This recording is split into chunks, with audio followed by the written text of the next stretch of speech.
వాటమి ఎరుగని మహావీరుడు, అతనికే విద్య నేర్పిన గురువు. వీరిద్దరి మధ్య 22 రోజుల యుద్ధం. గెలుపెవరిది? భీష్ముడి దగ్గర నుంచి పరశురాముడి దగ్గరికి వెళ్ళిన అంబ ఏం చేసిందో మీకు తెలుసా? భీష్ముడికి అతని గురువు అయిన పరశురాముడికి జరిగిన యుద్ధం గురించి మీకు తెలుసా?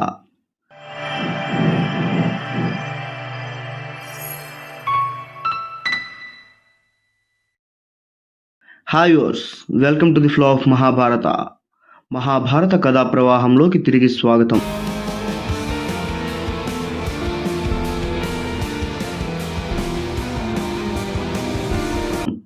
హోత్రవాహనుడు అనే ఒక ముని చెప్పిన ప్రకారం అంబ పరశురాముడి శరణు పొందడానికి పరశురాముడు ఉన్న అడవి వైపు బయలుదేరింది.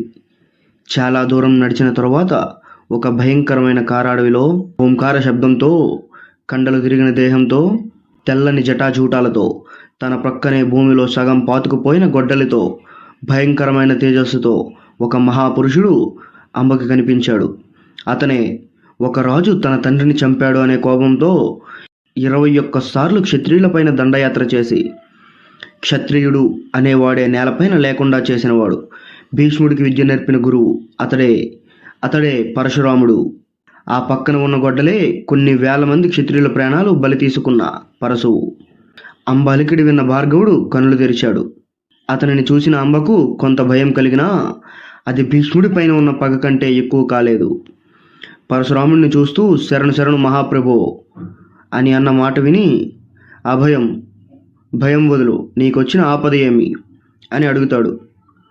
అప్పుడు అంబ, స్వామి, ఆపద కాదు, అధర్మం, నాకు జరిగిన అన్యాయం అని భీష్ముడికి తనకి జరిగిన విషయాలు చెప్పి నాకు మీరే న్యాయం చేయాలి అని అడుగుతుంది. అది విన్న పరశురాముడు భీష్ముడిని అక్కడికి పిలిపించాడు.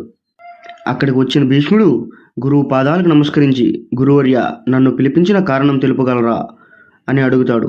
నాయనా భీష్మ, నీవు ఒక కన్యను పరిగ్రహించి తెచ్చి ఇప్పుడు ఆమెను వివాహం ఆడను అంటున్నావంట కదా అని అడుగుతాడు. దానికి భీష్ముడు, గురుదేవ, నేను తనని బలవంతంగా తీసుకొచ్చినది వాస్తవమే, కానీ తను వేరొక మహారాజును ప్రేమించింది అని చెప్పి జరిగిన విషయమంతా వివరించాడు. తన బ్రహ్మచర్య వ్రతం గురించి కూడా చెప్పాడు. అయినా పరశురాముడు, నేను తనకు అభయం ఇచ్చాను, నువ్వు తనను పెళ్లి చేసుకోకపోతే నీతో యుద్ధం చేయాల్సి వస్తుంది అంటాడు. క్షమించండి గురుదేవ, మీతో యుద్ధానికైనా నేను సిద్ధమే, కానీ చేసిన ప్రతిజ్ఞను తప్పను అని చెప్తాడు. పరశురాముడు ఎర్రబడ్డ కళ్ళతో, సరే, యుద్ధానికి సిద్ధం కమ్ము అంటాడు. భీష్ముడు సత్యవతీదేవి దగ్గర, రాజపురోహితుల దగ్గర, బ్రాహ్మణుల దగ్గర, తన కన్న తల్లి అయిన గంగాదేవి దగ్గర అనుమతితో పాటు ఆశీర్వాదం తీసుకొని రథంతో, బాణాలతో, తన సారథితో యుద్ధానికి సిద్ధమై యుద్ధరంగానికి వచ్చాడు. అక్కడ రథం లేకుండా బాణం పట్టుకుని నేలపైన నిల్చున్న పరశురాముడిని చూసి తను కూడా రథం దిగి గురువు వద్దకు వెళ్ళి పాదాలకు నమస్కరించి గురుదేవుని ఆశీర్వాదాలు పొంది, గురుదేవ, మీరు రథం లేకుండా ఉన్నారు, నేను రథంతో వచ్చాను. నేలపైన ఉన్న మీతో రథంపై నుండి యుద్ధం చేయడం యుద్ధ ధర్మం కాదు, నేను కూడా నేలపై నుండే యుద్ధం చేస్తాను అంటాడు. దానికి భార్గవుడు, భీష్మ, నాకు రథానికి కొరత లేదు అని తన మంత్రశక్తితో రథాన్ని, గుర్రాలను ప్రత్యక్షం చేస్తాడు. యుద్ధం మొదలవుతుంది. అసలు ఈ యుద్ధంలో ఎవరు గెలిచారో తెలుసుకోవాలనుకుంటే వెయిట్ ఫర్ ఎంబ్8 భీష్మ పరశురామ యుద్ధం పార్ట్ 2. మీకు ఈ వీడియో నచ్చినట్లయితే ఒక లైక్ వేసుకోండి, అలాగే మన ఛానల్ని సబ్స్క్రైబ్ చేసుకోండి.